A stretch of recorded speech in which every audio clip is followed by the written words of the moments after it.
Good evening, everyone, and welcome to, it was the Midnight Monsters edition for this past Wednesday, but unfortunately, I got tied up in a little bit of extracurricular activity with the military and stuff going off all around the world. So I moved it to tonight. I'm Nighthawk, one of your hosts. I have Eric patiently waiting for me to get through the intros and all that, and all the disclaimers.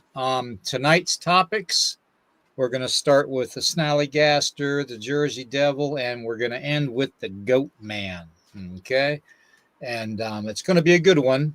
So if you can, please like it and share it out as much as possible to everybody that is close to their phone or next to their computer or even their TV. I've always wanted to be on a big screen. So, that being said, I'm going to get through the disclaimer, and then I got a couple things I just wanted to bring up prior to our discussion. And it's something that's been heavily on my mind, and I've been seeing a lot of it happening a lot lately within the community. So, anyways, the disclaimer is this channel may use some copyrighted material without specific authorization of the owner, but contends that it falls under the Fair Use, which is the Copyright Act of 1976. Nighthawk High Strange's podcast channel and all the podcasts on the channel declare fair use of any and all content to be used for the purposes such as criticism, commentary, news reporting, teaching, research, parody, even scholarship, whatever the hell that is, and educational value. All right, and entertainment value per Section 107 of the Copyright Act of 1976, otherwise known as the Fair Use. All right, now, with that being said, let me get that off of there. It's good to see you, brother Eric. Good to see everybody in the chat. I'll be getting to the chat here in a minute, but I do have some things I need to talk to everybody about. Okay. Um, a while back, I lost two very dear brothers to me that I respected a lot. Okay. One of them was uh, an Aussie by the name of Tombstone. Um, Another one was named Scott Carpenter. Okay. Now, irregardless, I say it again, irregardless of what everybody's opinion is of those individuals and their opinions and their research, has no bearing on disrespecting those same individuals that are no longer here. Okay. If one thing can piss me off more in this world, it's disrespecting the dead. Okay.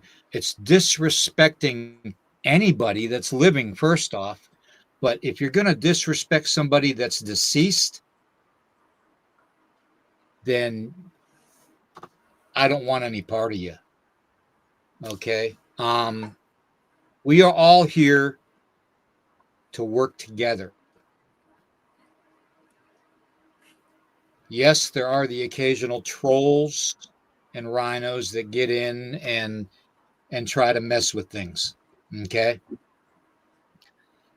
But I'll be damned if I put up with it, especially on my personal social medias and on my StreamYard social medias.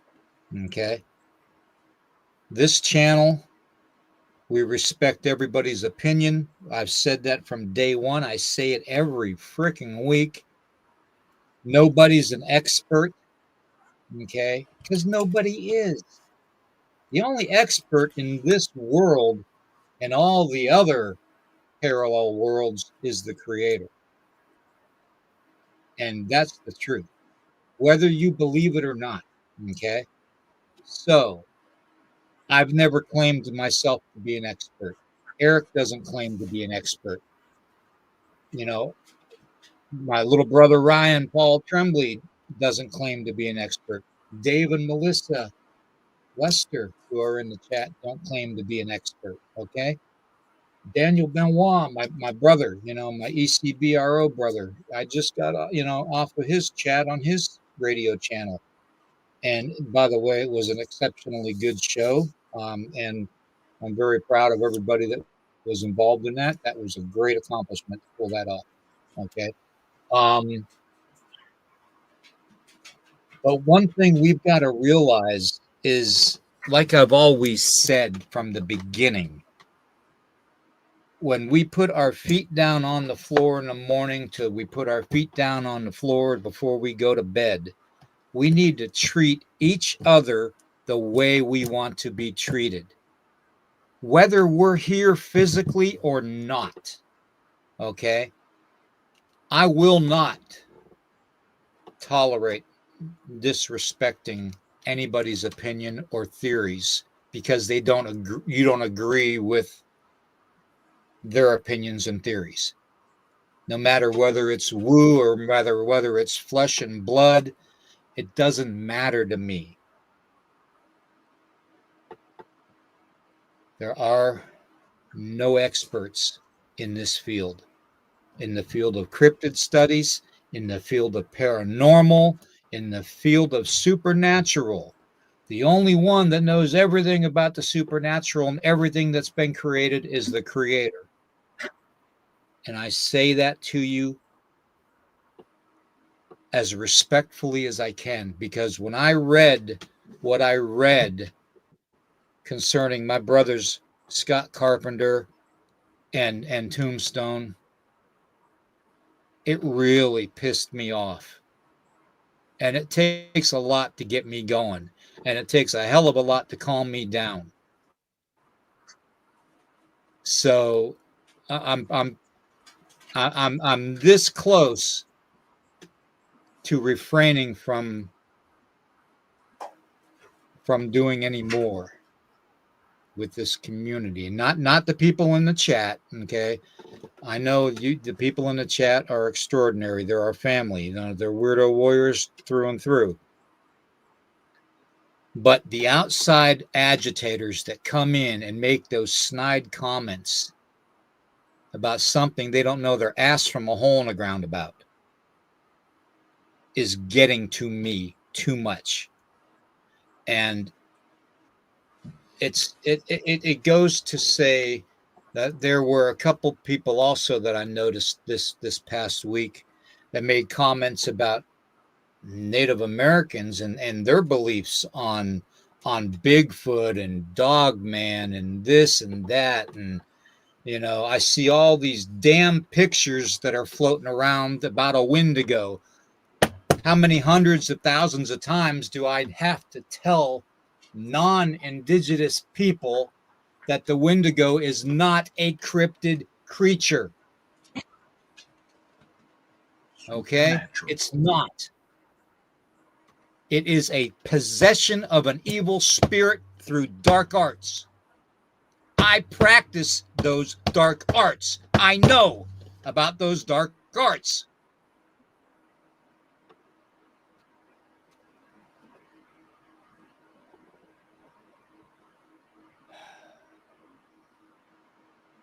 My heart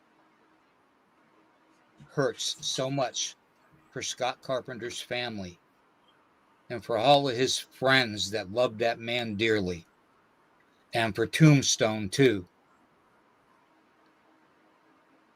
By God, if you talk to me on social media or you chat with me on any format, whether you email me or not, I expect everyone to treat everyone with the same dignity that they expect. And I'm sorry if I step on some people's toes, but it's got to be said. I would have the same defense mechanism for any one of you in the chat. Anybody that's part of our chat group on Messenger, I would have the same anger if they were talking about you the way I saw today.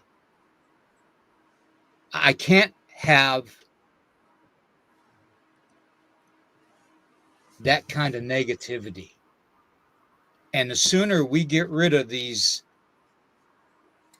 trollers that basically target groups just to break them up.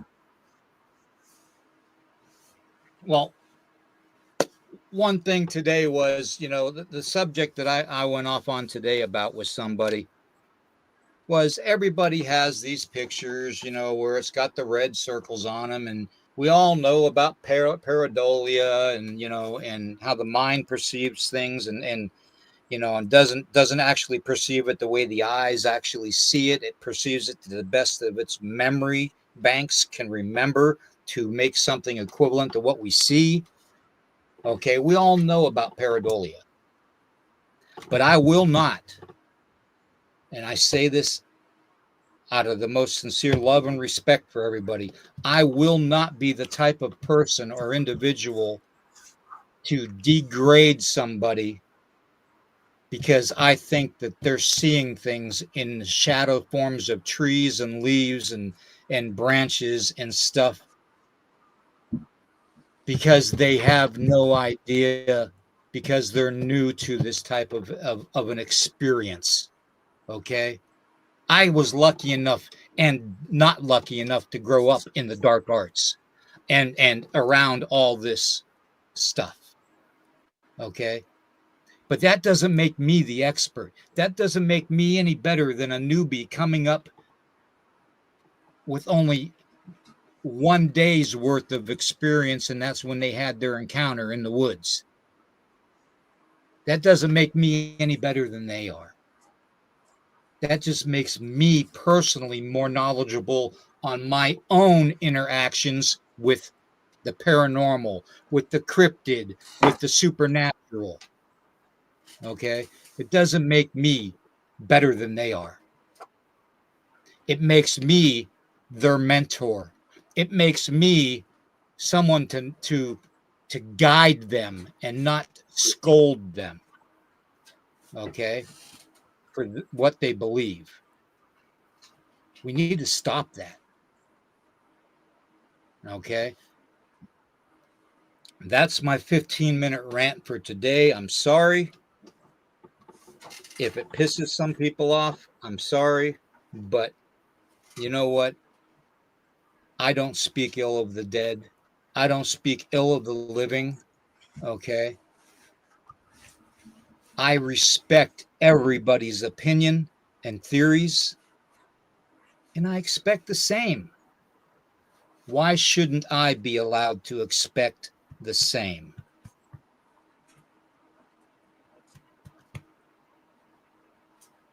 That being said, rest in peace, Scott, and rest in peace, Tombstone.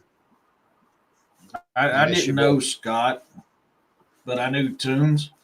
And I mean, that was my fucking boy right there. And we literally would send weird ass gifts to, or, what do you call them? Gifts, I think, little things, you do on the messaging thing, all.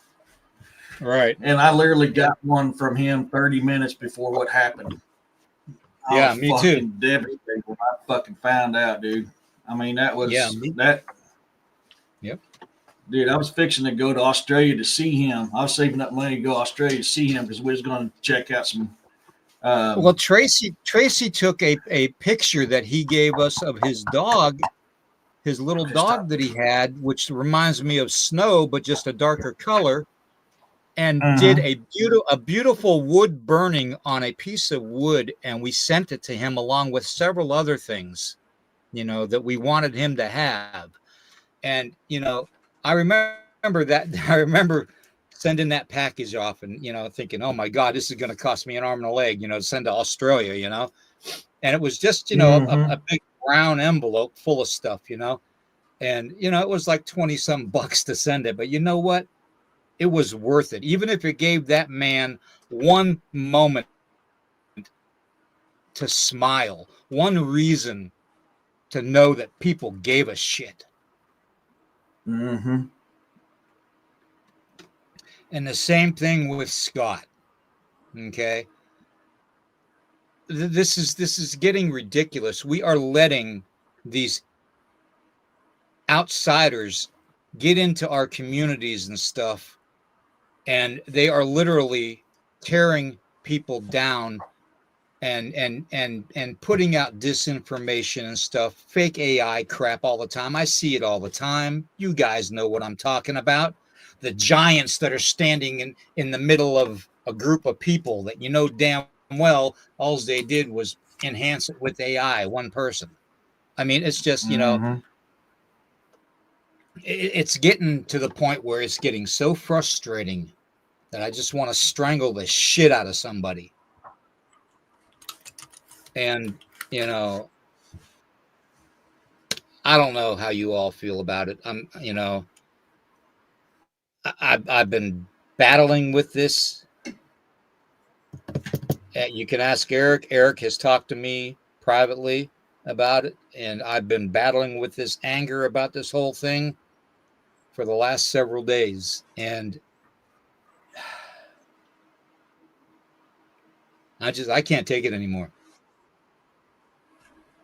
It's one thing to drama, exactly. I'm to the point right now where, like I told Eric earlier, that I'm starting to really reconsider disclosing things. And not only was I going to get into the whole Goatman and Snallygaster thing and Jersey Devil thing tonight, which we still will, okay? Exactly. Scott always answered everybody's question and never gave them any disrespect, but he always acknowledged them, you know.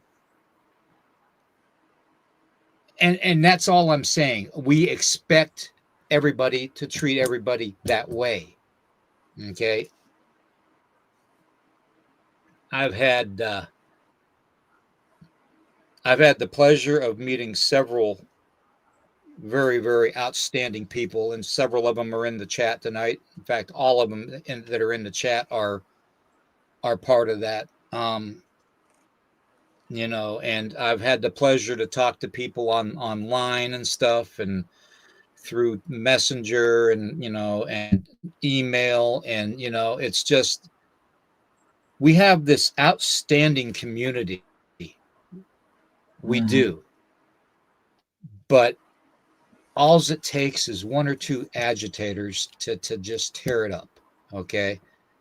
And when I saw those messages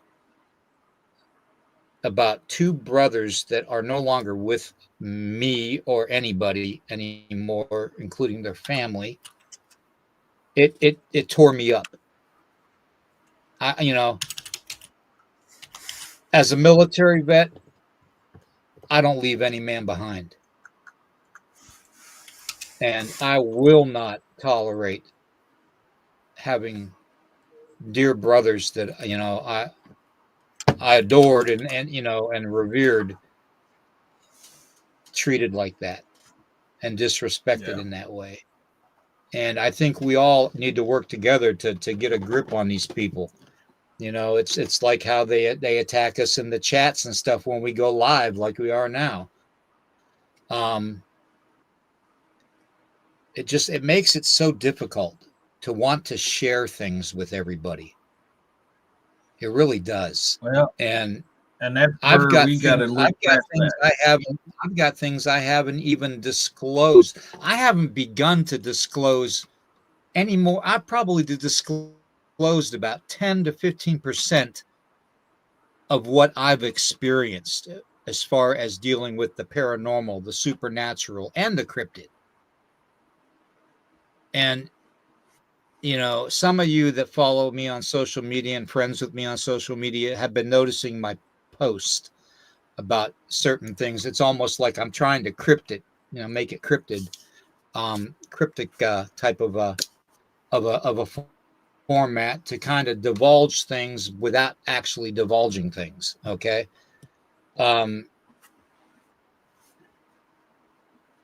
But we really need to start realizing that there are some of us out there that have the best intentions under the worst circumstances that we're given to make it through this life. Okay. And I've always wanted to just had this concept of just wanting to help out everybody. Okay. But I keep thinking to what my dad used to tell me when I was a kid. You can't save every animal.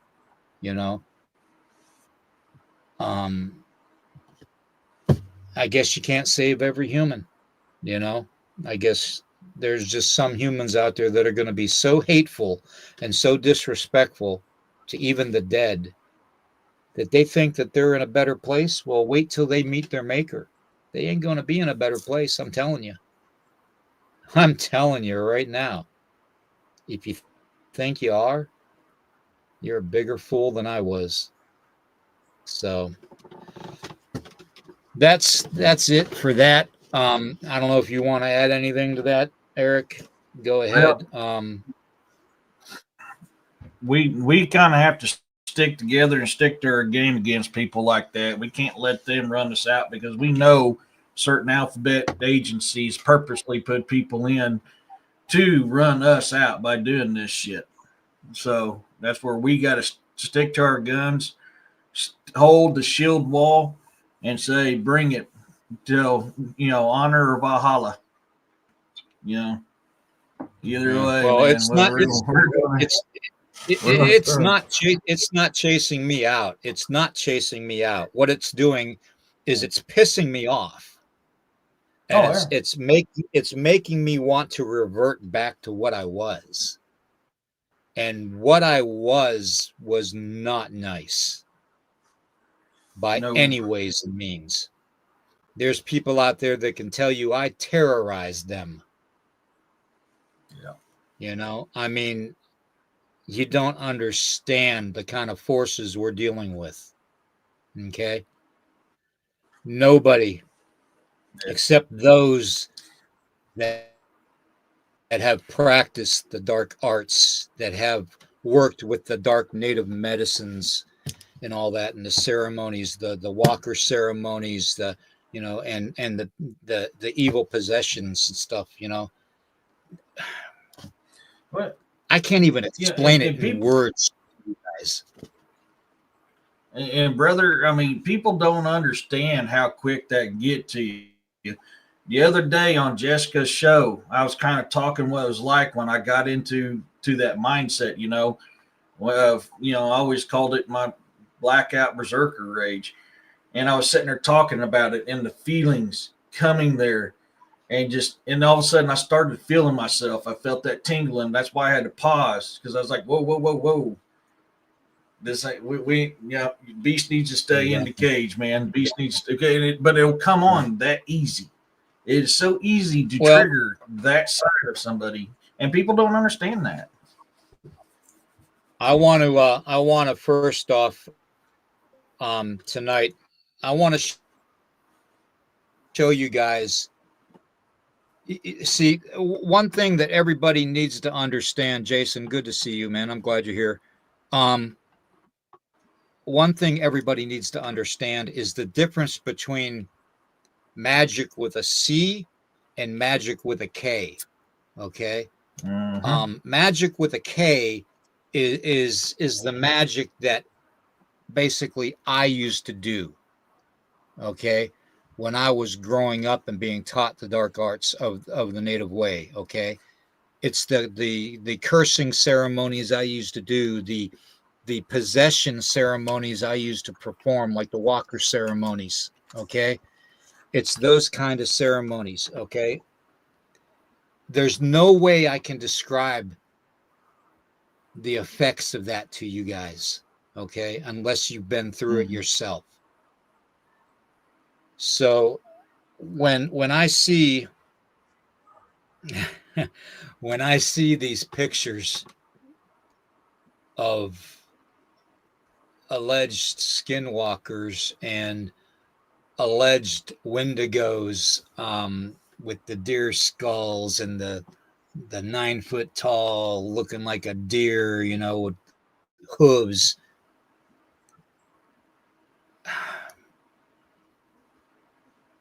I want you all to remember what I told you several podcasts back, that there are entities out there that will take forms of certain things to frighten humanity. I used to be one of those forms. I used to be one of them. All right. Heck yeah. While you're telling that story, brother, I'm going to let a cat in. She's at the door meowing and she won't stop till I let her in. That's fine. That's fine. Go ahead. Go back. I guess I just, the difference between, maybe it's just the difference between the cultures. Maybe it's like I said in one of the posts that I did earlier about how there are just some people that refuse to grasp or understand what indigenous people, First Nations people deal with, okay, as far as the knowledge we have, why we keep to ourselves. I mean, have you guys ever asked yourselves that aren't Native American, First Nation, why we are so reserved about what we talk about, and why, instead of being the one to bring forth a conversation of certain subjects, why we rescind our opinions and talking about certain subjects, like the skinwalker subject, okay, for instance, okay? Why do you all think we have these dark taboos about these subjects? Because they are terrifying. Terrifying subjects require silence.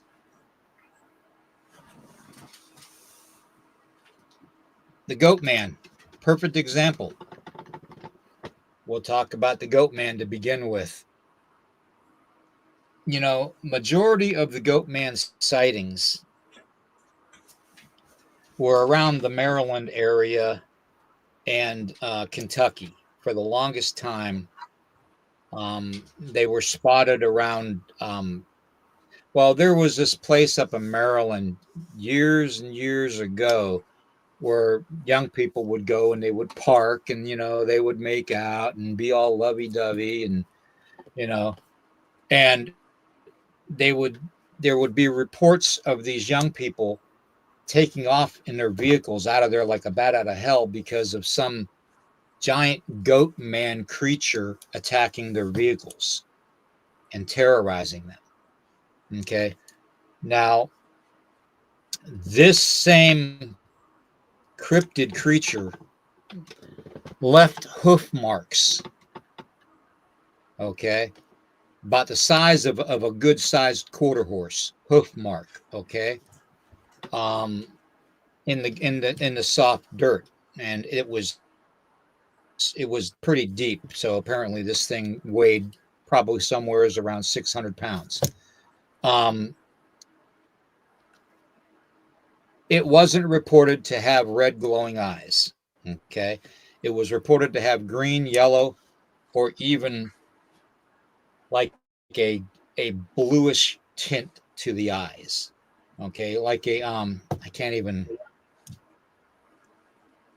compare it to, almost like maybe a sky blue.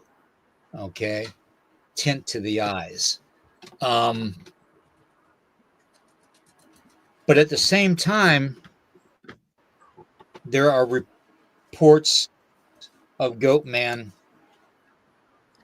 materializing in a mist and running along the sides of vehicles late at night, after midnight, and trying to open up the passenger side doors of vehicles while the car is moving at 35 miles an hour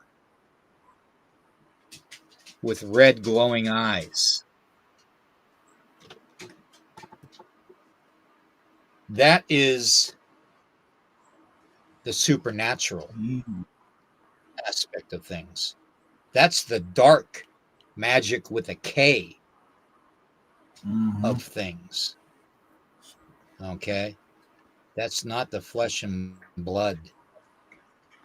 That's not the ones that are going to, you know, try to terrorize you, bust through your windows on your car, or try to pick your car up from behind, like the one that was reported in, oh, where was it? I want to say Kentucky, where it picked up the back of the car while the car was trying to go and drive, and it slammed it down, and the car took off. That was back in the 80s, I believe. There is a difference, guys. Whether anybody wants to believe it or not, there is a difference. There are entities out there that are taking the forms of some of these other cryptid activity that we have, that are flesh and blood, that are physically there, that do physically exist, that do physically eat meat, that do physically eat berries, that do physically steal dogs, rip the heads off a deer. Okay? There are these cryptids out there. Okay? We have those stories, those legends of those creatures. We tried to warn Columbus and everybody else that came here of what is out there, but nobody would listen. What they did with the indigenous cultures around North America was put them all on these little parcels of land and ignore the warning signs that we tried to give them and what to look out for. And now everybody wonders why all this stuff is happening. Oh, it's the end of the world. It's always the end of our world. Always. Where there is death, there is rebirth. Yeah, and we're just gifted one day at a time. Our worlds can end like that. Okay. Sorry. You dang. Get it up.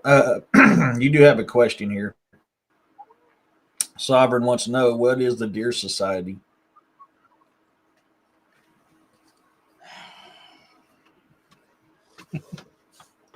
Depends on which tribe you're talking about, which nation of people you're talking about. With my people, the Deer Society are the ones that nurtured through herbs and stuff to teach people how to mend themselves. Not really the medicine man aspect of things, but more of the daily knowledge that we would need to continue to walk a life to where we wouldn't be dependent upon anybody in case we needed to survive by ourselves. The Deer Societies in some cultures are warrior societies. The Deer Societies in some cultures are medicine societies. It depends on which people. So one of the spiritual medicines of the deer is that of love. Okay. And it's associated with, I believe, the Dene people, the Zuni people, with the turquoise, because turquoise is a protective stone and it's a stone of love. Okay. Um, but yeah, I mean, it depends on which actual nations of people you're talking about. The Tlingit, you know, I don't know all of theirs, but I do know they do have a deer society. Um, but they also have, I believe, what they call a Sasquatch society or a Bigfoot society. Um, you know how I've talked about in the past about how these cryptids are often seen in graveyards and cemeteries and where tragedies happened, like Gettysburg Battlefield, burial mounds, wherever there was like witchcraft activity or cults that did ceremonies.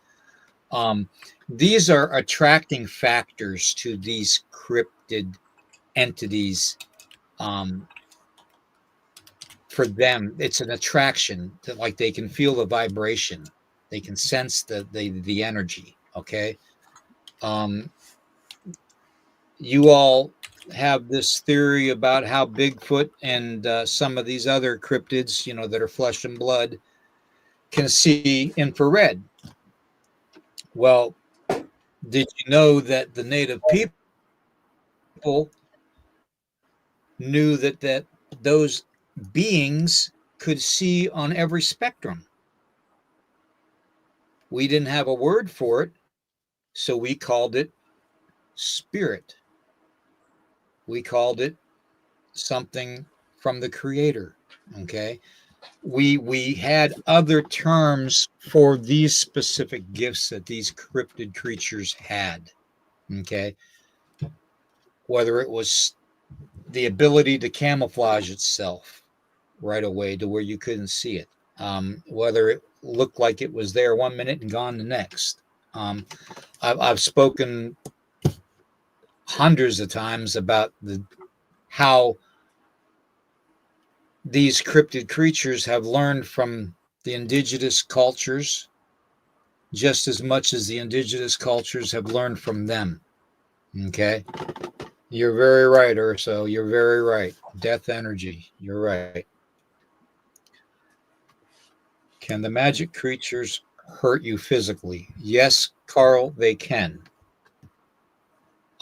It is, I don't know how to see it. It's so hard to try to explain to you guys the difference between, everybody calls it the woo factor. The woo factor has nothing to do with it. Okay. The woo factor, to me, the woo factor is if a cryptid creature can pick up the back of a 54 Lincoln and put it above its head and drop it. That's a woo factor for me, because that son of a bitch is strong and a lot stronger than me. So that's going to woo the shit out of me. Okay. So let's just put it that way. Okay.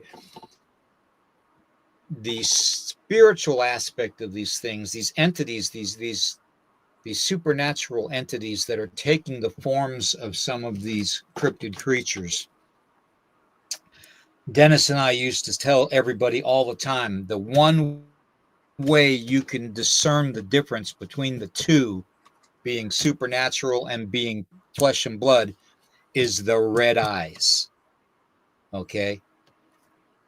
And the way you feel. You have to use every aspect of your being, your senses, your God-given alarm system is what it is, to discern the difference. Okay. And this is why I got kind of upset about, all the newbies, being persecuted and ridiculed because they circle things in red. Let them. What in the hell is the harm in it? Let them. Guide them. Don't scold them. Don't treat them like they're inferior. Guide them. Mentor them. Teach them a little bit.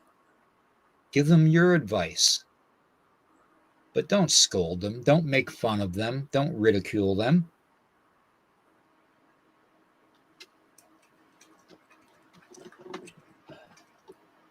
But yes, they can hurt you, Carl.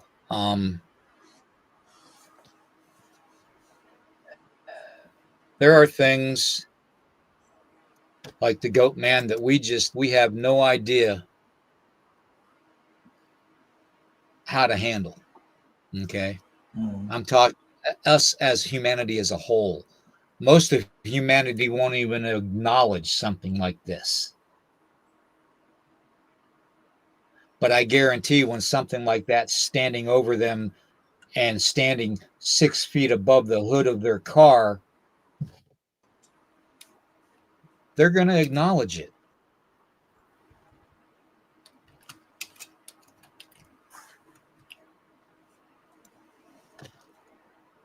There is other things too when you're dealing with these entities that are supernatural in essence, that are basically cloaking themselves as cryptid flesh and blood creatures, because they know that for the most part most of humans are intimidated or frightened by them.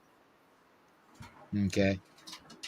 But the one aspect they can't camouflage, the one thing they can't camouflage physically in form is their eyes.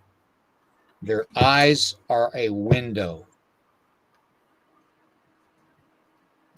And I've said it from the beginning, the eyes, you can tell a lot about a person from their eyes.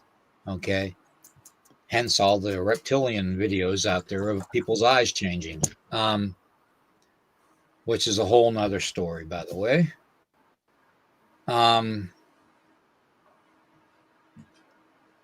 But the point of the whole thing is that there are these entities out there that are able to take these forms, okay, that are able to shapeshift into these forms to terrorize humanity, because they thrive off of your fear. When I did dark art ceremonies, I thrived off your fear. I ate it up.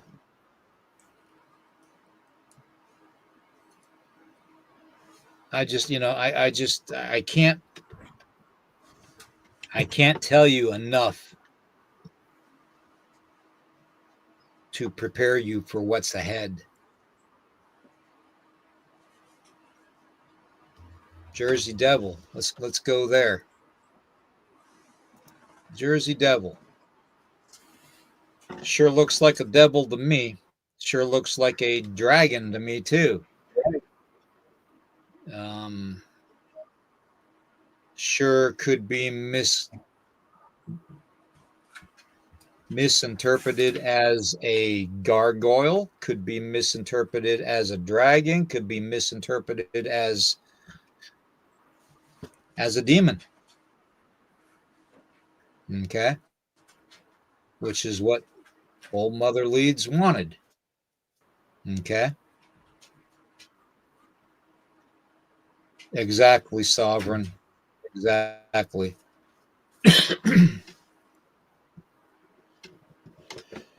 That would be, Carl, the solid black eyes can also be demonic. But at the same time, it can also be alien, or even something that is,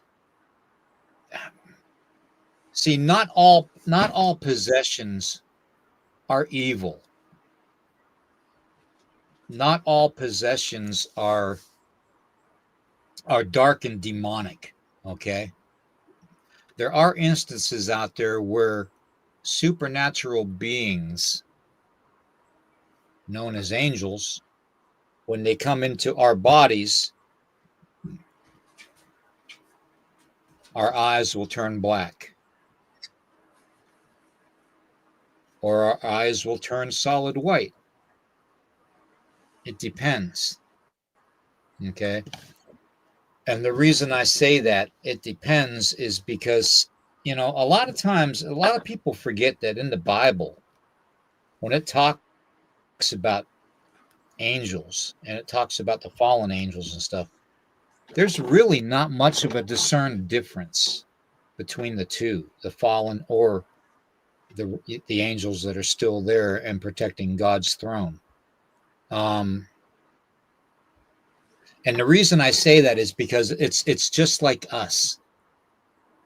There's so much that we have lost knowledge wise. Okay, so much we have forgotten. Okay, knowledge wise and forgotten that it makes things. Well, I had Eric upload a couple short videos I'm going to play for you guys tonight. Okay, and I want to give a special shout out to Moon Henry, because he does a lot of phenomenal stuff. So if you're watching, Moon, I appreciate you, brother.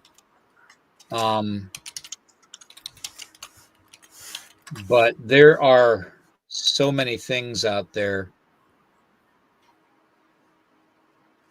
that, well, I'm going to play you some things that'll show you the difference between the magic with a C, which is more of a stage show type of a thing, and tricks and smoking mirrors and all that, and alchemy. And then I'm going to show you the difference with the magic with the K. Okay. So I'm going to play those now for you guys. And I want you to, to pay pretty close attention, because these are short videos. I think they're like 4 minutes long or so. Now one of them is a minute long and the other one's like 2.5 minutes long. So,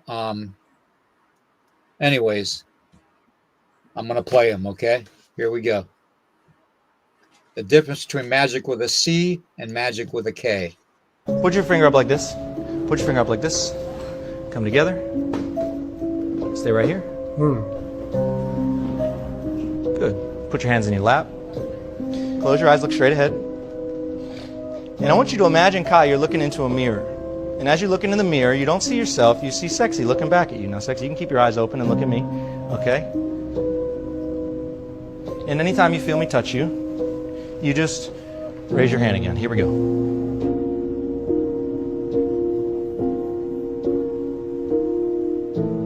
Wait, what? What? Nobody touched me? Oh God, say no, say oh God, nobody touched me. Keep your eyes closed. Say oh God, nobody This touched is me. real? Somebody touched my waist. Bitch! Okay, open your eyes. Bitch! Word to Yo, what? Nobody touched me. Nobody touched me. Now, word to say she didn't touch me.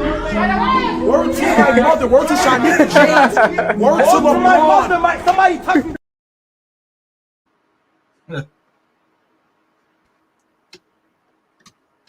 Did you catch that now, everybody? I hope you caught that.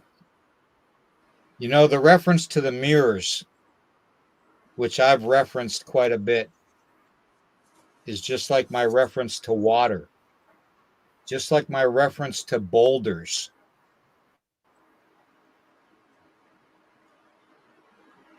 There are things out there that you walk past every day and have no idea that it's capable of being there or happening.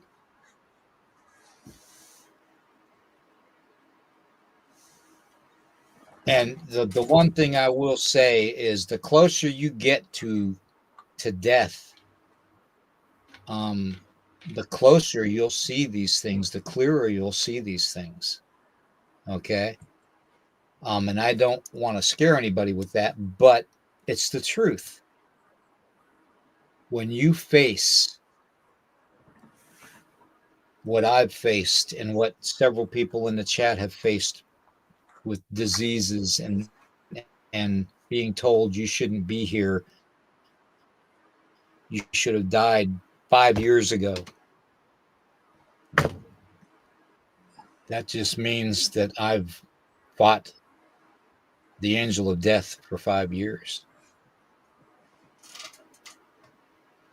When it comes to knowing about supernatural stuff and magic with a K, I'm not bullshitting anybody. I'm not lying. I'm not trying to feed somebody a bunch of crap. Okay? This stuff is real. Here's my next one. Okay? Watch this. This is a 2-minute and 19-second video. Don't take your eyes off of it because you're going to be blown away. And this is somebody you all know. Y'all really believe that magic is a show, do you? You got a lot to learn. I'll be right back.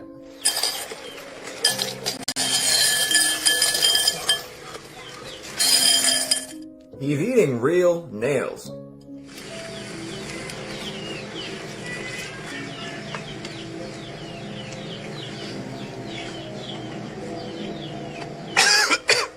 And watch how a nail's gonna come out of his nose. He does this on the street in front of people. And I'm about to say more in a second, so people think that this is like special effects and theatrics. What if I told you that contracts with demons go back to the very beginning? Don't believe me? Well, what is this? It was commonly known in the medieval ages that these people would enter into a contract with demons.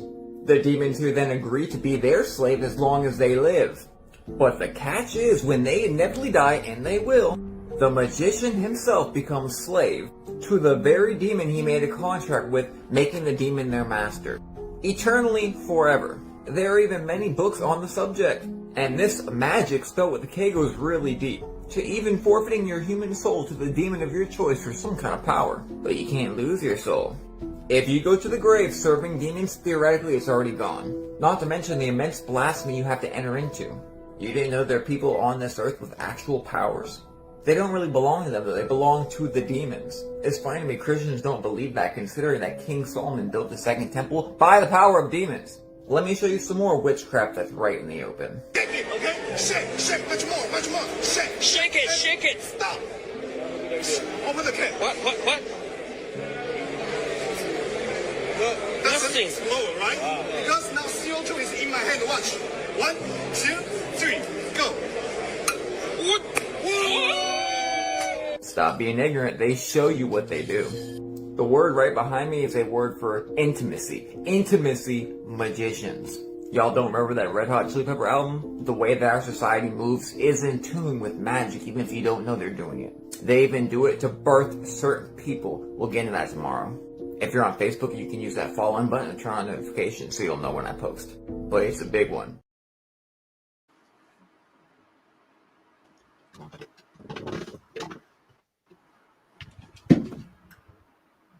Exactly, Corey.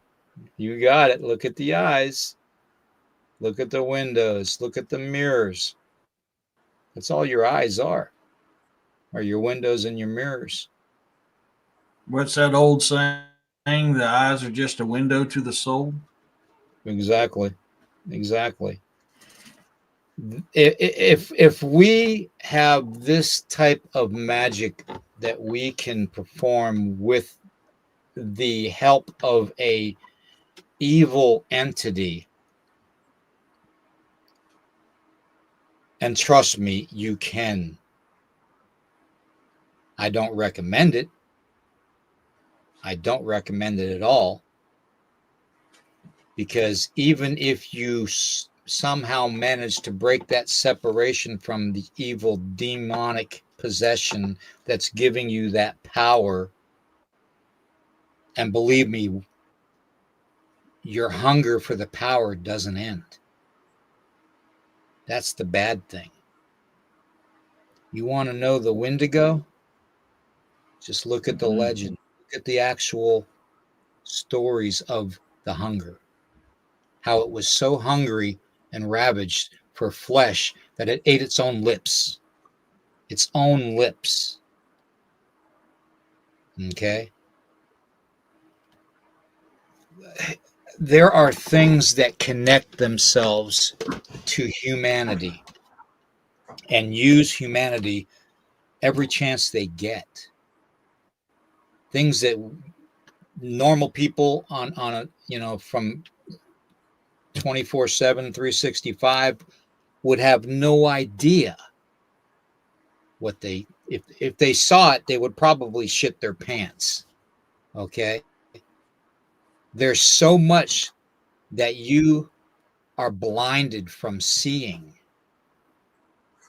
that would scare the hell out of you. It would. It would literally scare the hell out of you.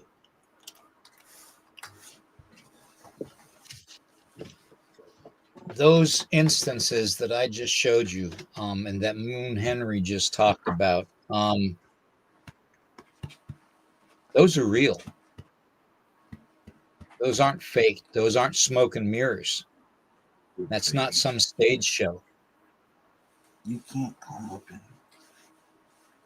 When you commit to an evil power and you allow that power to fill your body, to give you certain abilities, you commit to giving yourself completely. It's not done half-ass. It's done completely, and it's done for a purpose. And the more power you're given, the hungrier you are for that power, the more power you're given. It's like a drug addiction. It's the only way I can describe it. It's literally like a drug addiction, okay? And people need to discern the difference between normal, scripted, and even regular wildlife, flesh and blood, from the supernatural. And when I'm talking about the supernatural, like the Goatman and stuff like we talked about earlier, the Jersey Devil's a perfectly good example of that, I think, and this is only my opinion, I'm not the expert, okay? Let's make that very clear. I'm only telling you from my point of view and from my experiences, okay? And this is probably the last time I'm going to give up my experiences.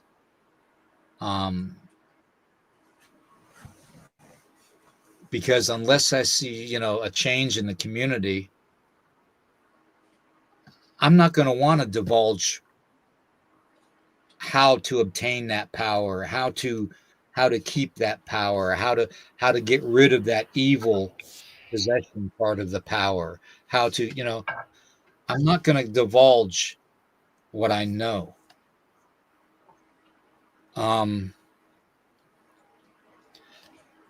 I've said a lot since you all have first met me. I'm been more than willing to give you from my perspective of how I perceive things and how I've dealt with things and encounters and all that. Huh. My K2 is going off big time. I'm hearing shit thumping around. That's why I keep looking. I got my knife sitting next to me. Dogs ain't freaking out, so I'm kind of not as worried about it. Well, I got my pew behind me here, so a lot of good that's going to do me. Anyways, there's just so much that people don't, that probably won't ever, humanity probably won't ever get to that point where they can freely understand everything that's been hidden from them. Okay? Everything that the control freaks of this world don't want you to know. Okay? Because if you knew what they knew, you'd be a threat. Why do you think I've kept my mouth closed for so long? Think about that aspect of it. The Jersey Devil. It's like I said before, it could be misrepresented. It could be the hammerhead bat, or it could be the giant fruit bat, the flying fox, or it could be a combination of the two that made it and made this freak. Okay. Or it could be a supernatural entity that just took advantage of a poor woman's 13th child and curse and came forth and possessed the being and literally transformed into the Jersey Devil. Okay. So you could have your flesh and blood, and at the same time, you can have your supernatural. That's the difference. Okay. And I see the chats going off like crazy. Yeah, the Jersey Devils is all mixed up, but at the same time, it goes back to, like I said in the beginning of the podcast tonight, it's our eyes. We don't see what we see with our eyes completely 100%. Okay. Our brain receives our visual cortex and tries to interpret what we're seeing. And it tries to relate what we're actually seeing to the files that are inside our brain. Okay. It's like any computer. Any computer. That's why, that's like when we talk about the conspiracy theories with MK Ultra and all the other stuff. Okay. That's how those agencies have learned to control certain individuals. Okay. Through MK Ultra mind control, manipulation. It's like when we talked about the Wendigo incident in Canada in 2008. Okay. Where the 40-year-old Asian guy the Chinese guy came on the Greyhound bus and attacked the kid sleeping, the carnival kid sleeping, and unalived him.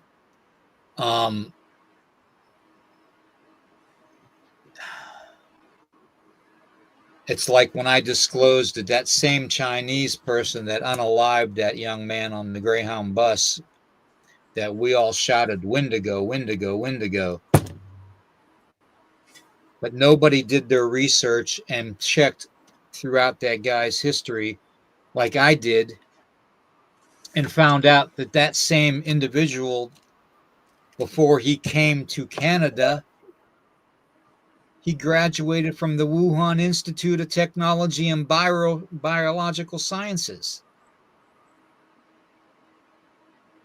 The same time frame that a lot of these so-called zombie attacks started happening. Now, could the Wuhan lab have put something in the Chinese student while he was there? Yeah. And it could have lied dormant for years until it released itself. Hence the attack in 2008, which was like 6 or 7 years from the time that it was 5 or 6 years from the time the guy graduated from Wuhan Institute. Okay. So, not everything's going to be Native American, evil demonic possession. But then again, at the same time, we're dealing with this shit from our own governments and other governments that are putting the needle to these unwilling and unknowing subjects and putting God knows what in their bodies. And Wouldn't surprise me if they captured one and tried to weaponize it too, though. Exactly. I mean, it's the same thing with a lot of the next subject that I want to talk about too is the snallygaster. Okay.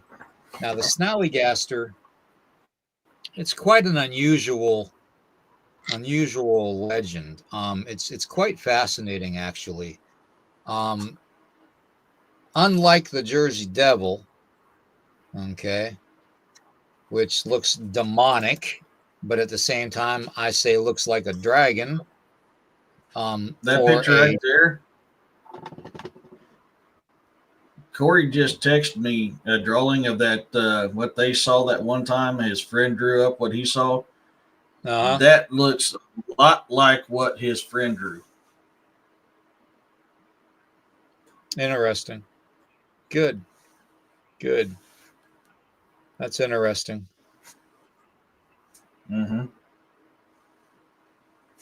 Yeah, I've got it on my phone. I was like, holy crap, that looks like what William just had up, and it would look just like this picture right here. Yeah.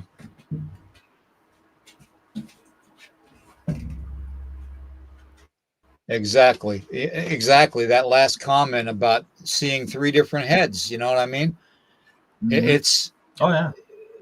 You can see that it could be a dragon. You can see that it could look like a deer's head. You can see that it could look like a horse's head. Definitely. But yeah, I mean, I see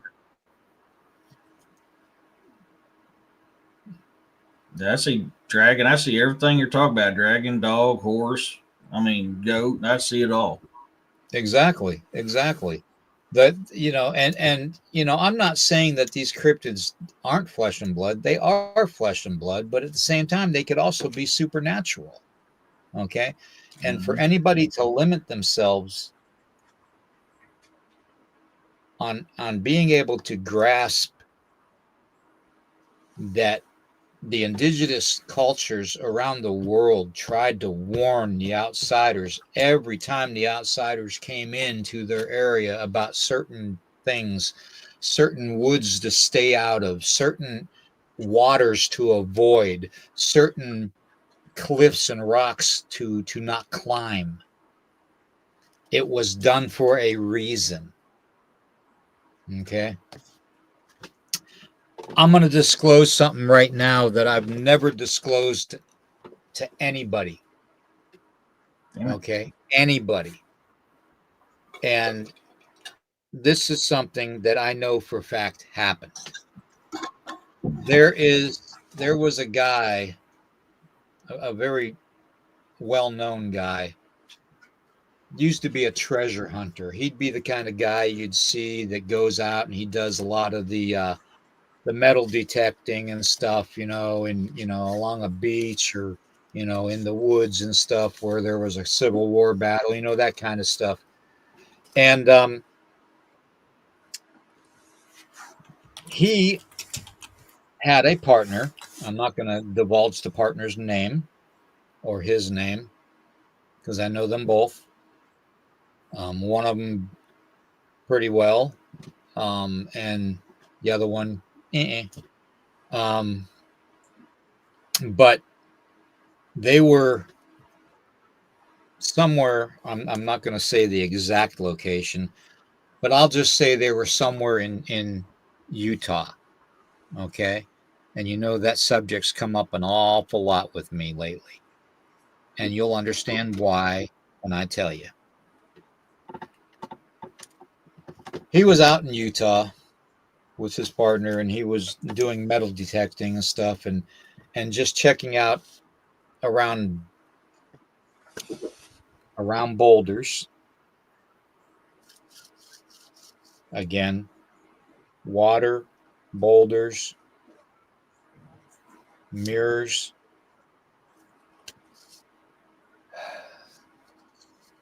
And literally, they had to move this one boulder. So him and his partner got a rod out of their truck, and they used it as a lever to move this big boulder. And this big boulder probably weighed, I don't know, 400 pounds, something like that.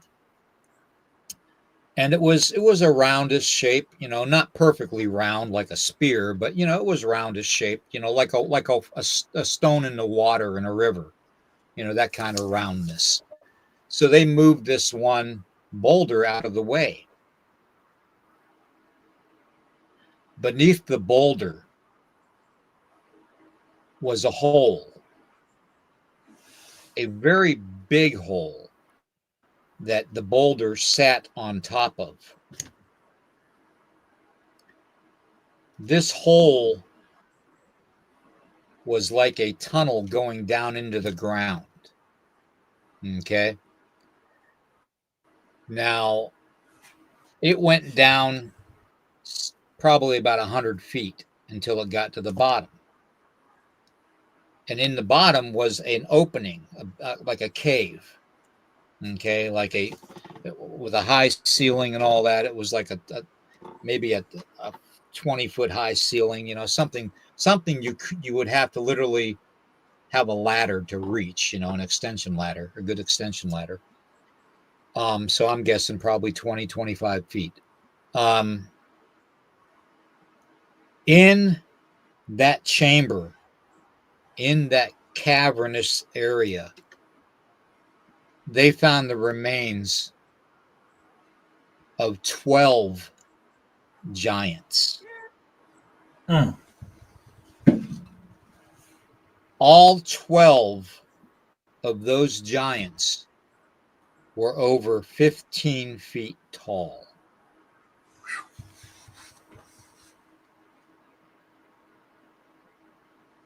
Now, that's the first time I've disclosed that to anybody, okay? And the reason I'm disclosing that is because you all know my theories with the missing people and everything. Well, do you remember me telling you the story of the hunter that saw the boulder rise up and something grabbed the legs of the buck, the deer, and pull it down and then the boulder fell down on top of it? Same type of a boulder. Same type of locations where people go missing.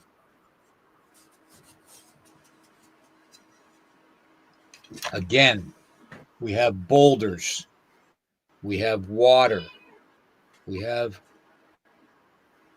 mirrors,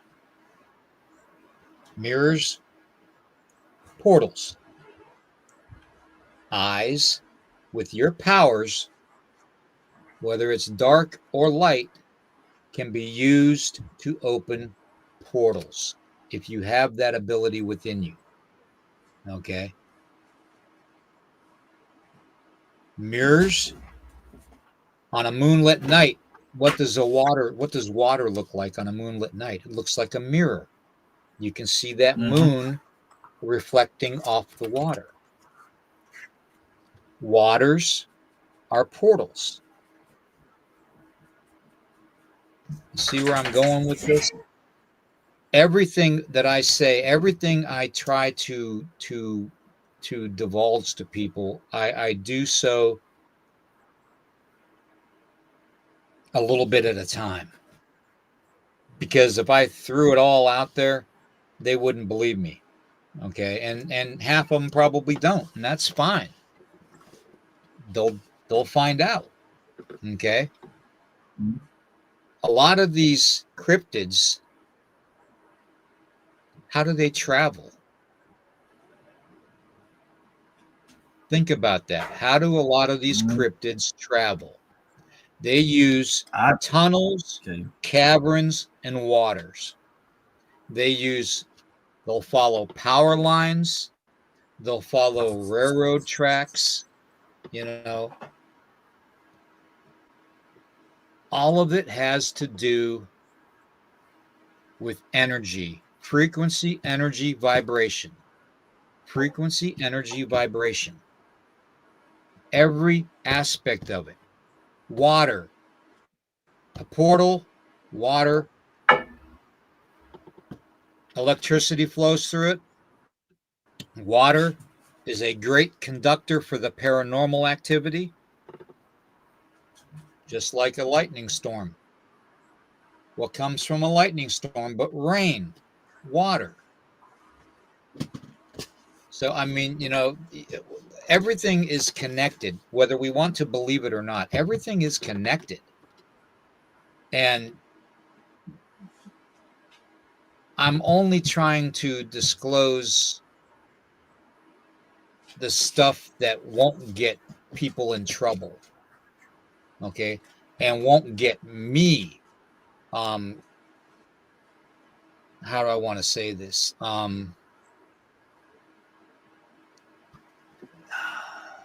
Takashila Washington. Slowish Nielo.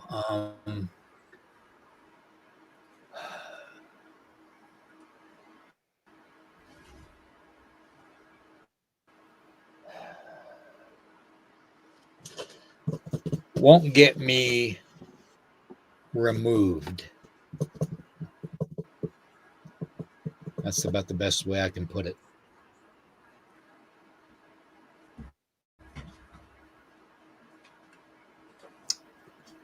You do have a question here from Corey, bro. Well, Says he wants to know what drew them to the boulder. What drew them to the boulder? The gold that was underneath it. That's what drew them. They had no intention of finding what they found. None whatsoever.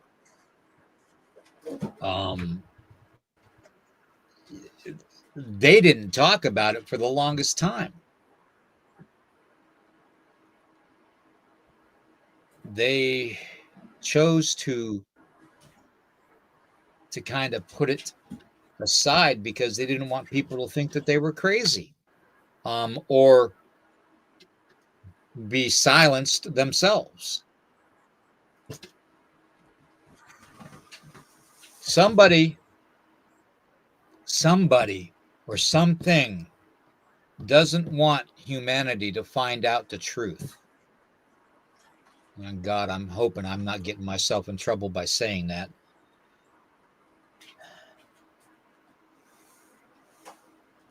When you are at a point where your eyes are completely open and you can understand and realize that, oh my God, there are cryptid creatures in the dark. There are cryptid creatures that use tunnels and cavern systems and stuff. And there are cryptid creatures that live in the lakes and frequent the bodies of waters, When you're capable of realizing that there is so much more in our world that we don't know exists, when your eyes truly open to those possibilities of those existences,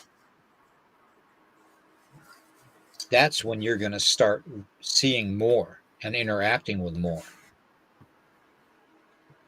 So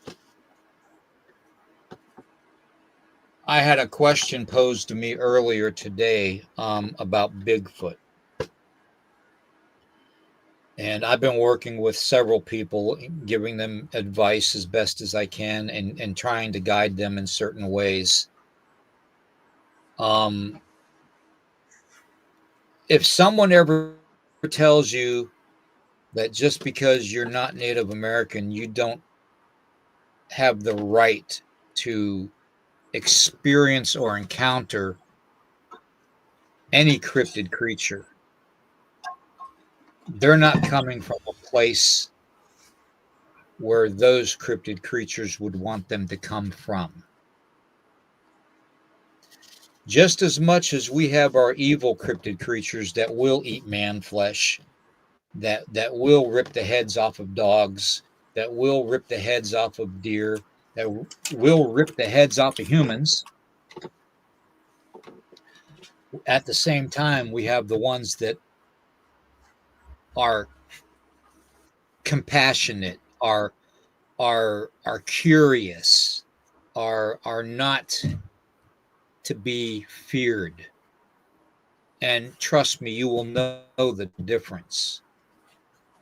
You will know the difference. Your body will tell you the difference. Okay? There's going to be areas where you're going to know your ass doesn't belong and to get the hell out of there. And then there's going to be areas where you feel welcomed and encouraged to be there. Maybe there's a gifting spot there. But nobody has the right to tell anybody, and this goes to my rant the first 15 minutes of the show, that they have no right to experience or encounter a cryptid, whether it's Bigfoot, Dogman, Lizard Man, Goatman, whatever, Jersey Devil, I don't care, This whole world is so vast and unexplored. We've explored what, 5% of the oceans? 5%. Think about that. That's terrible. 5%. There's probably 40% to 45% of land in the United States alone where no man has put a foot. You don't know what's out there. And anybody that can sit with a straight face and tell me what's out there 100% and how they're positive and this, that, and the other thing doesn't exist is full of shit. Sorry. That's just the way it is. So I don't know everything. You don't know everything. There are no experts. There are only opinions. There are only theories. And then you have people that have had the encounters that want to share their encounters and thoughts on it. Okay. And those people, those gifted people that have had those brilliant encounters, like Jessica. Hello, Jessica. I know you're in the chat. I see you. John, David, and Melissa, Daniel, Eric, you. I mean, there are so many people that have had these encounters that if they just realize that there is something more to it, they're going to have more encounters. The more, it's like taking a magnet and putting a nail on the magnet. Okay, you magnetize that nail. Okay, now take a whole handful of nails and put them on the magnet. You got a whole handful of magnetized nails. That's the way we got to think. Every time we get something, whether it's flesh and blood proof or whether it's supernatural proof or whether it's proof of our own governments making some of these things, which does happen, okay? Hence DARPA, okay? Hence, all the biolabs that are in the world. Yeah, I mean, it's possible. So we need to really focus on not taking people's opinions and theories and all that for granted. Not saying, oh, that's a good theory. Thank you, Roxanne. Yes, for entertainment purposes only. Correct. Not taking their opinions and their theories for granted. Not making them feel like they're unappreciated. Okay? We need to embrace everybody in this community and work together as a whole. And I've said that before, and I'll say it again, because there is so much that I personally haven't shared with anybody. A lot. That, like the Boulder, the treasure hunter buddies of mine, I never told anybody about that. I probably never will again. But this is stuff that if I don't disclose it and let some people know that these things are connected, the boulders, the water, the mirrors, the eyes, everything has a connection. The supernatural has a connection to the cryptid. The cryptid has a connection to the paranormal. The paranormal has a connection to the supernatural. Everything's a cycle. If you don't believe that, look at our medicine wheel. Look at the indigenous culture's medicine wheel. Study that. With my people, we're given a starting point on the medicine wheel by our elder. And the direction and the color of that wheel and the seasonal changes of that wheel are our starting point in our life to learn. Okay? And when we learn on the wheel, each quarter of the wheel represents an aspect of life, an element, a direction, a spiritual medicine. Okay? Earth, fire, wind, and water. But at the same time, the 4 colors of man, the black, the red, the white, and the yellow. Okay? At the same time, you got the seed, then you got the sapling, then you got the young tree to adult tree, then you got the aged tree that drops its seed again, and the circle starts over and continues and continues and continues.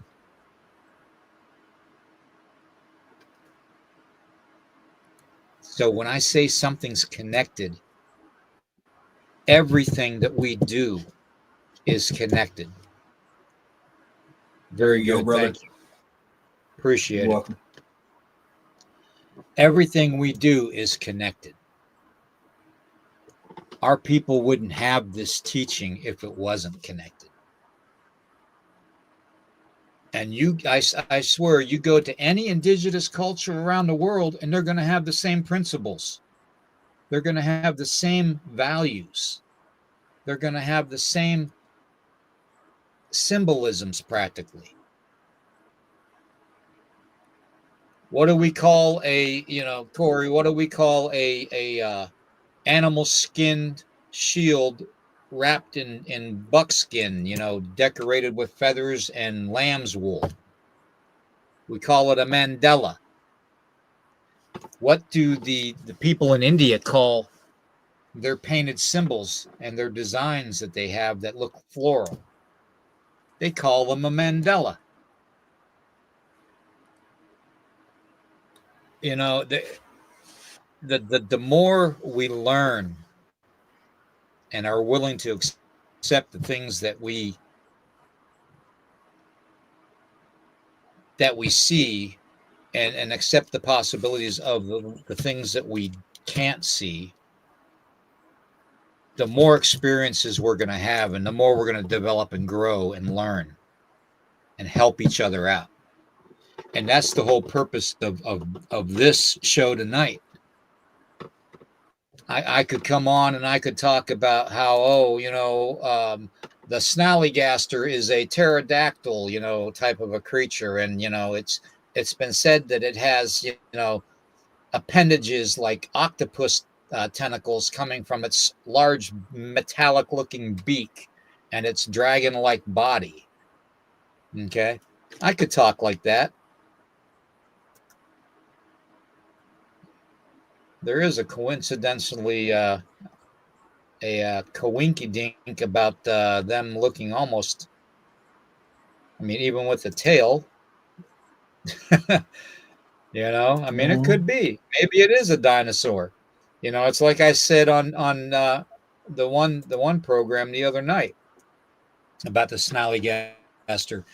Maybe it had a snake or a couple snakes in its beak when it was flying away, and somebody perceived the snakes out of the beak. that it was eating for a meal as being tentacles from like an octopus.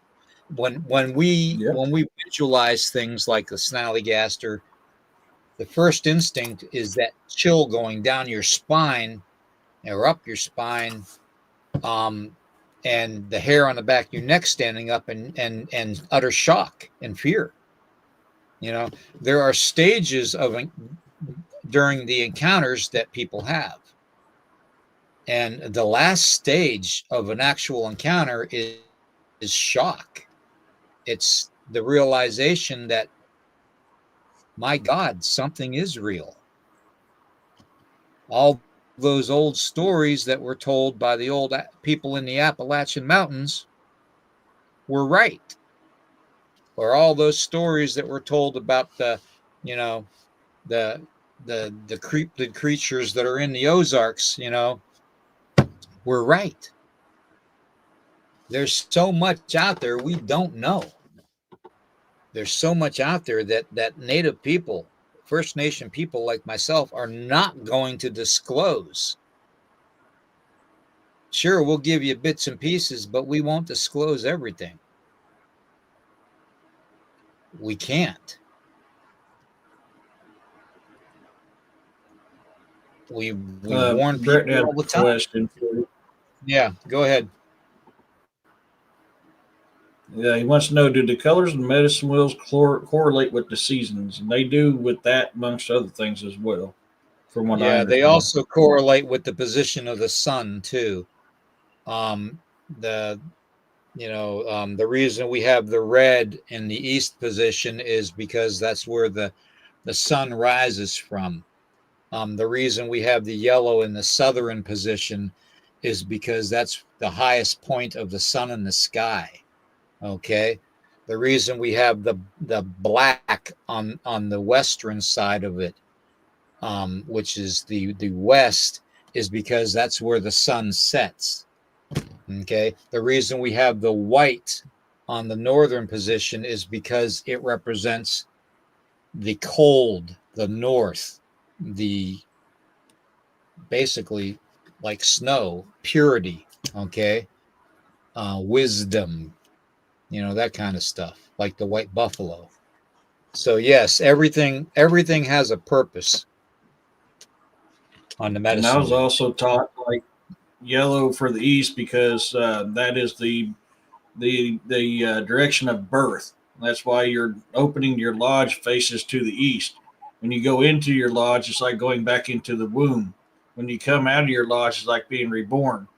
And then you got the south, which is childhood. West, which is adulthood, and then north, which is old age and death, which also correlates with the seasons as well. Spring, rebirth. Summer, childhood. Fall, adulthood. Winter, old age and death. Exactly. I could be wrong, but that's what I was always taught too. Well, there's and different. One thing you got to understand is different nations, different tribes are going to have different aspects of a medicine wheel. Not all the colors are going to be exactly the same. The colors that are represented in this wheel are what we declared as universal colors. Okay, this wheel, this medicine wheel, doesn't represent just the Lakota or the Siouan type of culture. It represents the equivalents to the generic equivalents to all the cultures of North America, because it represents the four colors of humanity. Okay. So a lot of the native people have accepted this as a generalized type of a medicine wheel situation. But some of them will have, like, say they won't have the black, they'll have the blue, or some of them will have not the yellow, they'll have the green, or not the red, they'll have the instead of where the red is, they'll have the green. I mean, it just depends. So, and what those other colors represent too is the blue would represent the creator, grandfather, Mhm. and the green would represent Makawakan, sacred Mother Earth. So A really go ahead, Eric. good book, if you guys are interested in reading some of this stuff, is called Seven Arrows. Now, Seven Arrows talks about many different tribes, but if you're interested in this type of stuff, Seven Arrows is a really good book to read.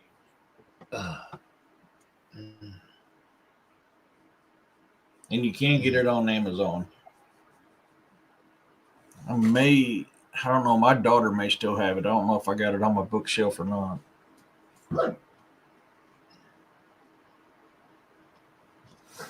Give me a Yeah, second. bro. But I mean, that's just some food for thought for you guys. If you're interested in wanting something good to read, that is a really, really good book.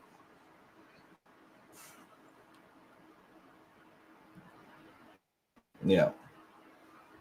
Yeah, I mean, I've seen them all too. The one that I downloaded is the one that I was always taught, so that's why I have it. Hey, Robin. February 24th through the 28th, the portals are supposed to align, or the planets are supposed to align. There will be a full moon and a magnetic shift. Does that affect the energy in Bigfoots and cryptids more? I don't know. Any type of a pole shift or energy flux is going to attract or detract them from interacting. Yeah, freaky ass baby kitty. She's been really needy the last few days. Oh, Yeah, Mage. It's a good book. It's one of the few books that I can actually read from cover to cover. I need to read it again. It's been a little while. I've got several different types of David Barrican books to learn from. I can see if I got it on my bookshelf. Hey, Bryce, give me a second here. I'll see if I got it on my bookshelf so you guys can see it. It's. I love reading it. It's a really, really good book.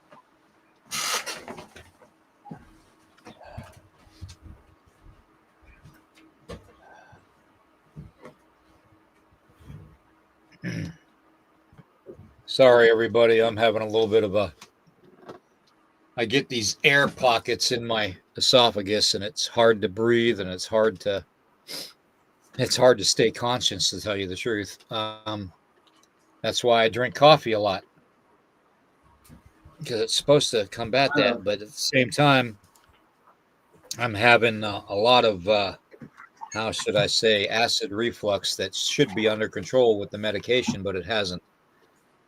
So Yeah. That book, my daughter's still got it with her, but another good one is this one here, Spirits of the Earth. This is another really good read. It's got a lot of good info on it. This one helps you to reflect on your inner self and how to. It tells you what the guide to Native American nature symbols, stories, and ceremonies. But it helps you to kind of like what Seven Arrows is. It kind of helps you to relook at yourself and how to change yourself to a more positive means, I guess is a good way to put it.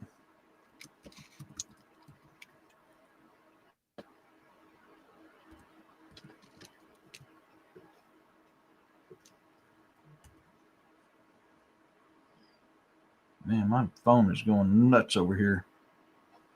But I mean, that's just another good book. That one, like I said, Spirits of the Earth it's another good one I like to read. I'm typing a book in the chat for everybody. If you want to read a good book and give you some insight into some of the medicine practices of people, I'm going to type 2 books in the chat for people to jot down. The first book is called The Wind is My Mother.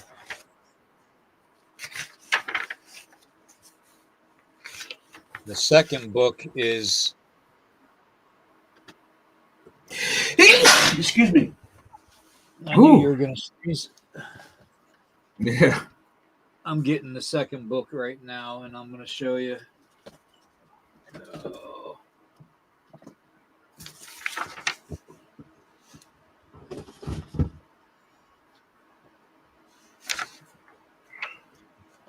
I was trying to look if this one talked about the missing wheel or two or not. I think it does, but I can't remember. It's been a little while. I don't know if anybody can see this. The Medicine Men. Oglala Sioux Ceremony and Healing. Ooh, I need to get those. This is a good book if you want to try to understand the ceremonies that we do. But it doesn't have it's not a dark magic book, okay? So if I urge everybody to stay away from that aspect of it.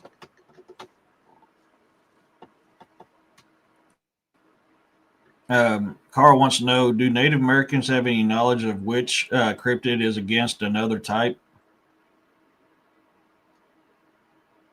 Well, yeah, I could tell you one right now that is against the dumbest animal on the planet, and that is the dog man.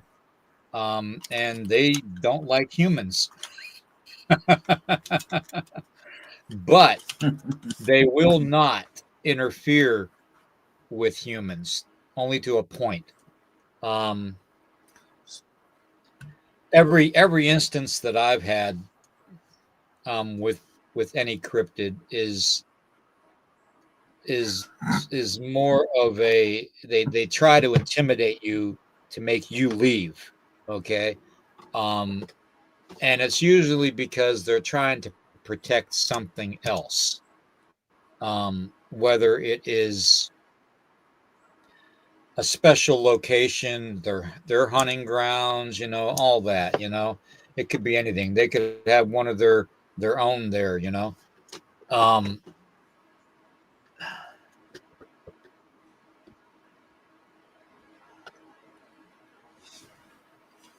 Speaking of dog yes, man, Urso's right, by the way, just so you know.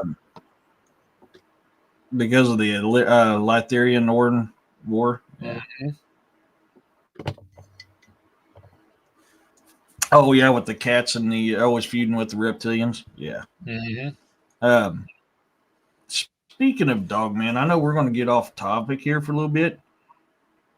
Man, I actually had the holy living crap scared the out of me the other night. Saturday night, I got off the show with Jessica. We were backstage talking for a little bit, and then once we got done, hey Robin, I went out and got some firewood out behind my house here in the woodshed. And as I'm leaving, all of a sudden there was this loud, I mean this freaking loud wolf howl. Seconds later, close as hell to me, a shit ton of coyotes. So the wolf owl came from the north. The coyotes came from the southwest. You can definitely tell they were, on which I have Missouri red wolves and I have Missouri timber wolves here. Don't get me wrong. I have them. I've never heard them that freaking loud before. I mean, this thing, I stopped dead in my tracks and went, I am screwed because I'm surrounded. And it was just kind of weird because I've never heard them howl as loud as that wolf was. And I've never heard a pack of coyotes that close to my house going nuts right after that wolf howl. Right.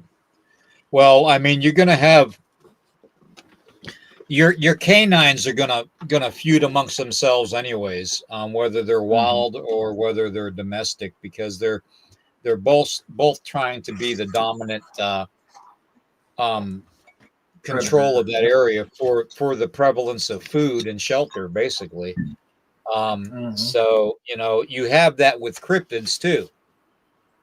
You're going to have disputes from certain Bigfoot clans with other Bigfoot clans. You're going to have disputes with dogmen clans other dogmen clans. You're going to have that.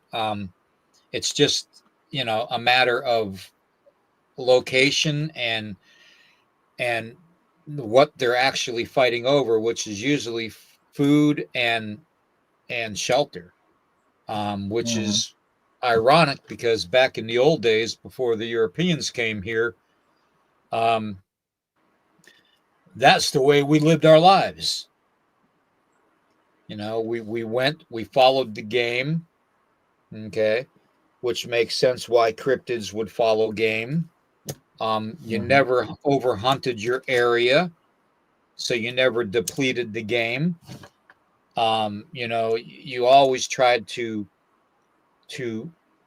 stay away from the harsher environments and move to a more equitable environment to live in, that had plenty of game and good shelter. A lot of native people, they would migrate from the Great Lakes, going down south into Kentucky and even into Missouri and all that, to get away from all the frozen water and get to the rivers that were still flowing because they weren't frozen over, because water was very valuable. It's valuable things, for life. That's like I always say, if you're out in the middle of nowhere and you don't know where there's water, watch the birds. The birds are going to nest near water. It's just a fact. So, along with a lot of other things, but yeah, cryptids learn a lot from indigenous nations over the hundreds, if not thousands of years that they've observed us and that we've observed them. So, yeah. Well, I mean, so there's actually more to this story, but for the last 2 weeks prior to this happened to me last Saturday night, I've been hearing wolf howls I can hear them over my surround sound on my boob tube. I mean, they really loud. I mean, louder than usual. And well, I shakingly finally had to replace the batteries in my parabolic mic because it wasn't working, and my fucking hands were shaking so bad from that incident. So it took me a little while. I never, I put that up. I never got a chance to catch the howls or anything again. But what I do caught will be Sunday's show, because what I caught brought me to tears. It was confirmation. I got confirmation Saturday night. So I was going to do a show on Gugwe Sunday with Ryan. But after what I captured on my parabolic mic Saturday night, we're doing that instead, because I was tearing up talking to DAs. Like, I finally got, because I was sending him these recordings. I was like, I finally know I'm not crazy. All this stuff I hear out here, I just captured this. Right. Well, nobody's crazy. Some language on it. Nobody's crazy, bro. But you know what I mean? You get that feeling. It's like, you tell these stories and people's like, blah, blah, blah, blah. I caught it. I freaking caught it, dude. And I was second guessing. Huh? I said, hence my rant in the beginning. Yeah. Well, I sent you one of the vocals of the language that was talked about, because I was like, man, this sounds native to me. Mm-hmm. So that's why I sent it to you, because I was trying to figure out if you can figure out what this was saying. And I sent it to your messenger. Things exist. These things exist. Okay. They exist, just so you know.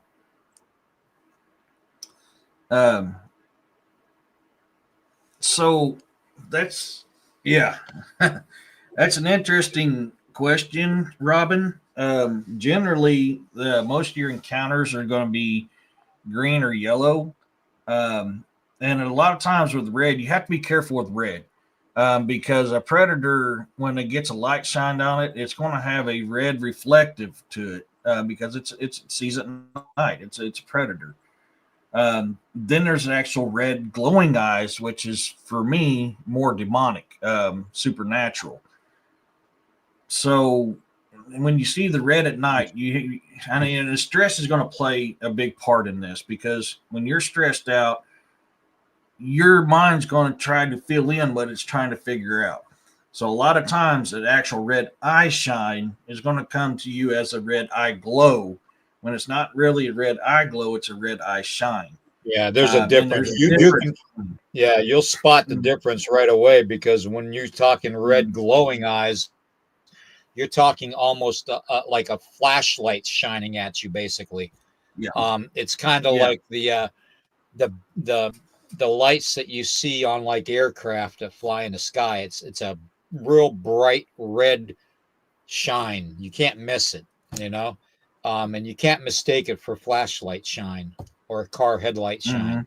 There's no way. There's a big difference. So yes, to answer that question, Robin, you can see they can have red eyes, but if something has red glowing eyes, or where it's self-illuminated, to where it's super bright, that's more of a supernatural entity and not a cryptid. So, and that's again just my opinion. Like I said in the just about a half an hour ago in the podcast, that's what that's just my encounters. Okay, so. Yeah, I mean, and that's big, because I've seen stuff, the same as like a buddy of mine seen something. Hey, heifer, and he's like, "Oh man, it had red glowing eyes." Like, no, man, that was red eye shine, because I was seeing it, and it's stuff I've seen countless times, and but because his way he was freaked out for seeing something for the very first time. In his mind, it came up as a red glowing eye. No, it wasn't. It was red eye shine. Stress can do that. So I mean, always keep that in mind as well. I think I'm caught up on the comments now. But yeah, I was just kind of curious, because man, it's been bugging the hell out of me. Well, I've been hearing these loud ass wolf howls lately that I normally don't hear this loud, and I get coyotes around me all the time, y'all. I live out in the middle of freaking nowhere. I deal with coyotes every single night of the year. Even in the daytime, I deal with coyotes. Never this close to the house. And I mean, it was immediate reaction right after that wolf howl. And I'll get more into that story Sunday during the show. But I was kind of curious. I mean, I was like, to me, I've heard these things, and 9 times out of 10, I brush them off. I've heard them all my life. I grew up around these things, but what I heard that night unnerved the shit out of me. Well, I don't know if anybody. I don't know if anybody knows about the coyote. A lot of the indigenous people, especially the Cherokee people, Tricksters. We have more of an understanding of a coyote than a lot of people do.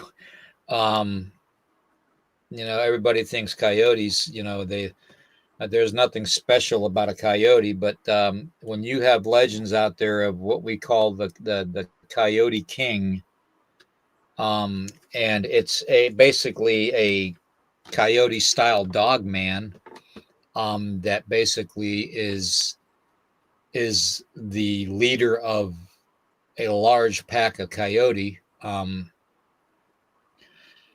that has special abilities. I'm not going to say that they're shapeshifters. It very well could be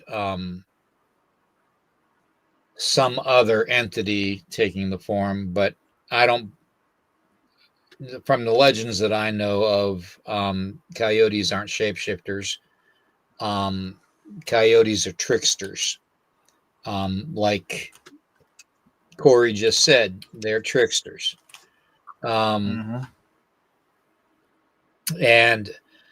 as such, they're going to try and fool you as much as they can, because the one thing you learn about the coyote medicine is the Hoyoka medicine, the clown medicine, is a very deceiving spiritual medicine, and they will do anything to deceive you out of what you have, and hence, the whole trickster thing. Okay.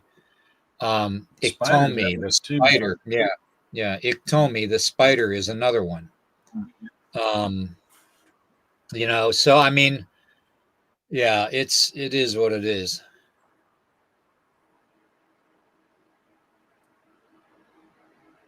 Damn, Corey. See, that's what I mean. Exactly. That's a coyote king. A coyote king is like a dog man. It's not as big as like a full grown dog man, but it's bigger than your average size human. It's over 6 foot. But it is literally in charge of a large, and what I mean by a large pack of coyote, I mean we're talking more than a dozen. Okay, we're talking a big pack of coyote. And you will hear them kick up and make a ruckus when the Coyote King is around. And they do that because when they kick up a ruckus, like you hear them, like I can go out right now outside and I can howl like a coyote and I can make the pack over here start up, and they'll howl and howl and howl. Tracy's heard it, and the boys have heard me do it, once or twice. And but it's more than that. It's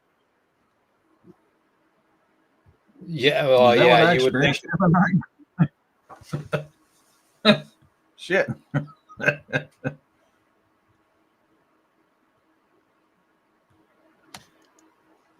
Yeah, there's actually been reports of childlike dogmen. I, off the top of my head, I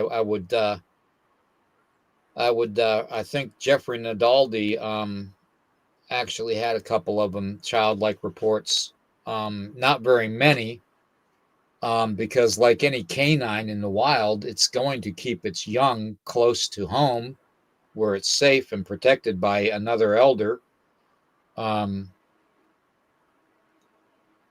So yeah, I mean, have I personally ever seen one? No, I haven't personally ever seen a child coyote. Have I personally seen what I believe to be the Coyote King? Yes, I have. That's another story for another time. But we're at the 2-hour mark, brother, and I'm losing wind. All right. Yeah, if anybody, if anybody can please share this out. The more likes we get and the more shares we get, the better the algorithm.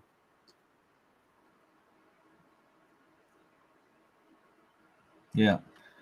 I was just looking up how we were talking about Native American stories, and I was trying to remember of a really good movie. Sadly, I don't know what happened to mine, so I got to get a new copy. But Dreamkeeper came out in 2003. Man, that was a good movie. And a lot of stuff that we're talking about in here today, when it comes to, coyote and spider, Ikomi. Hey, Commander, Even those late stories are monsters. in there. Yep. I mean, so, yeah, you know the movie. I mean, what do you think on that? Because, I mean, I love that movie personally.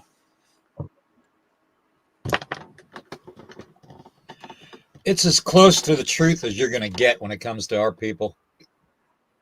Mm-hmm. So, I mean, it's got a little bit of a Hollywood twist to it, but it's not, it's not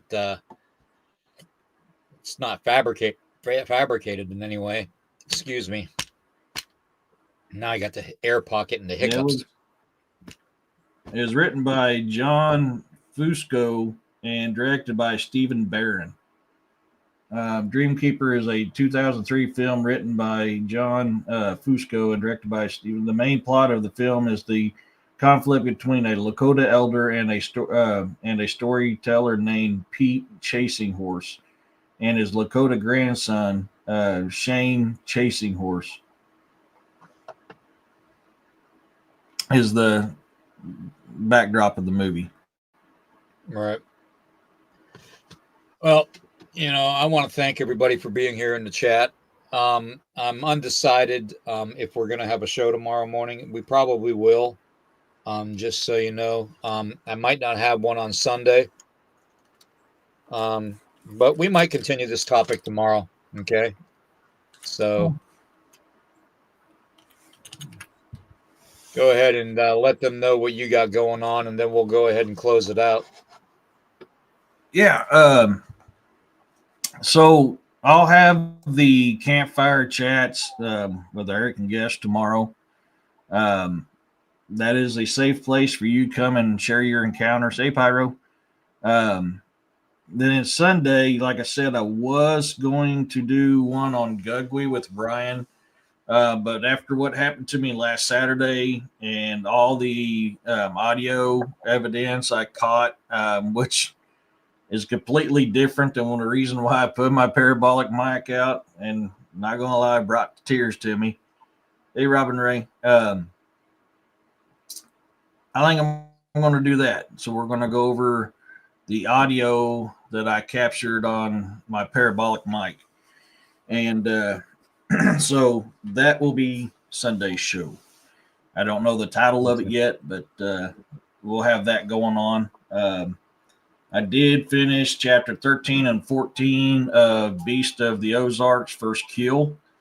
If you guys want to be one of my IHN readers, the guys that read my book, give me the input, $10 a month on my Patreon at the Bizarre and the Unknown.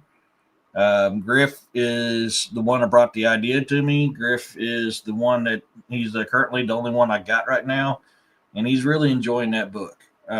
So the IHN readers are the ones that get to read my books as I'm writing them and give me feedbacks on them books. That way I can put a better book out for everybody.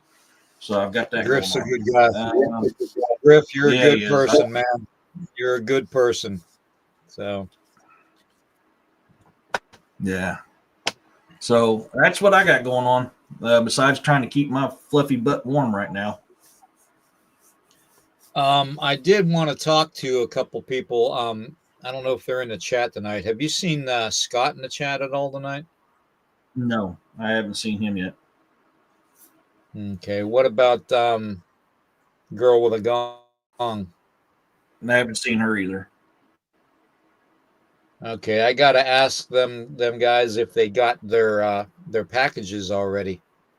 Because I mailed them out a while ago. They should have them. I never got the patches. Mm-hmm.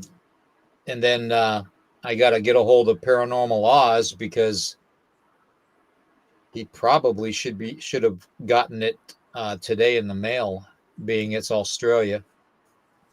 So I got to get a hold of those guys. Hey, Bolt.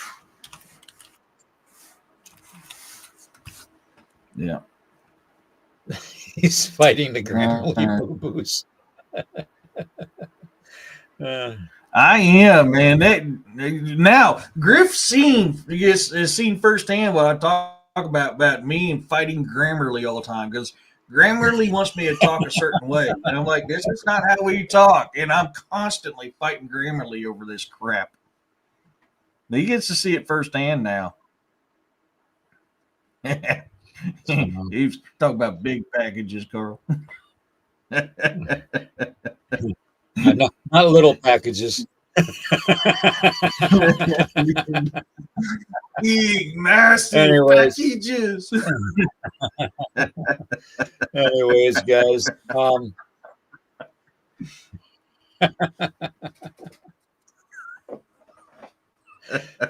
You guys are something else. Anyways, before I lose my wind completely and drop dead, I'm gonna have to go ahead and close this out. So we'll see everybody in the morning. Okay. So 11 a.m. God, that's only like what, 8.5 hours from now. Oh, geez. Okay. Good night, everybody. See you in the morning. Peace, love, and blessings, everyone.